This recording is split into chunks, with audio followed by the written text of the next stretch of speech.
those in government and those who perceive to be themselves outside government or in the opposition. He says there's no difference between the two leaders, those in government, those in not even Kenyans across the political divide in the country. But at the end of it all, there is still a line. Those in government who feel like they're going to enjoy some sort of, even the loyalists to the president are going to enjoy, positions that might be given out.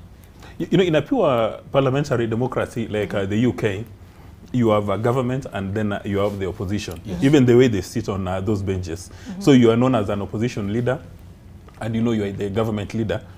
But the language they use in theory is that when you're in the opposition, you are actually the government in waiting. Yes. Now, in the Kenyan situation, it's a pure presidential system where you don't even have the position of the opposition leader recognized anywhere.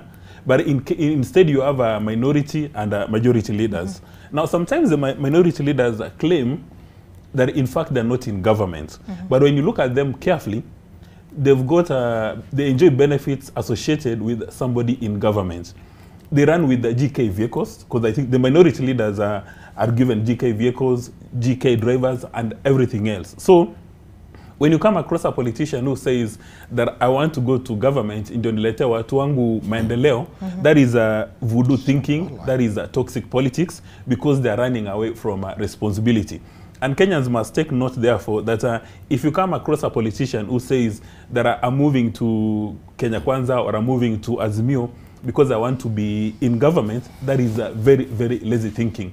Because either you are a minority leader or you are a majority leader in the National Assembly or Senate. And in my view, what the National Assembly or Senate need to do is when they're doing their induction to have their informal meetings and re-establish their role in Kenya's administration.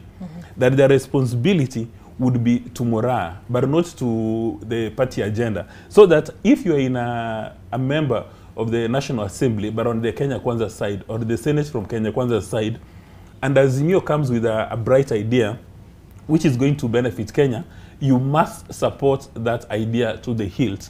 That Azimio will not say we are not supporting the Kenya Kwanza agenda simply because the agenda has come from Kenya Kwanza. No, they must look at it and say, let's support all agenda that serve our national and public interest. If they don't do that, then we are going to be in big trouble. And for me, Ruth spoke about BBI having very good ideas, but I think now Kenya needs to take a decision. Because we don't want to have this mongrel system. We need to take a decision and ask ourselves, do we want to have a pure parliamentary system, or do we want to have a pure presidential system? And one of the things that the president-elect suggested, because in the past a number of the cabinet secretaries, wherever they were invited to go to the National Assembly or Senate and hold conversations with the elected members, they normally flipped the bird. And you recall even a cabinet secretary called Najib Balala saying that I'm loyal to the appointing authority, I'm only loyal to President Kenyatta. That if anybody has got issues with me, you can dance yourselves lame. I'm loyal to one person. But I'm hoping that now with Moses Wetangula having taken over, they would review those standing orders so that cabinet secretaries are questioned. During the last parliament, it was very amazing, almost comedy, that you have a member of the National Assembly defending a cabinet secretary.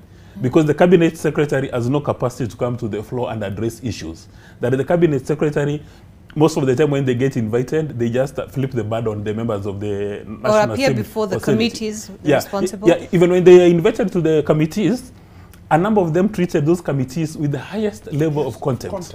They sent chief administrative secretaries who have no known responsibility. Because for a ministry, there are two persons, the cabinet secretary and the principal secretary.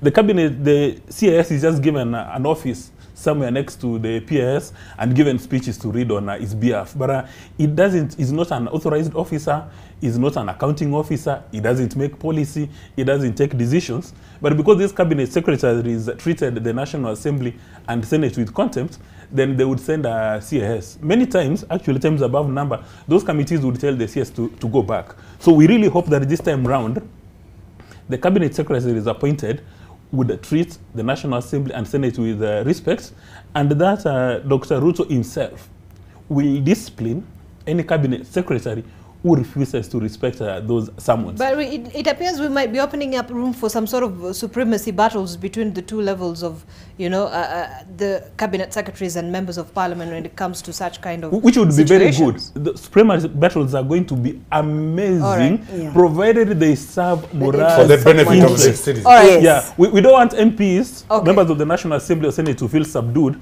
because now these, you know, these cabinet secretaries, as soon as they're appointed, they get top of the range vehicles with bodyguards.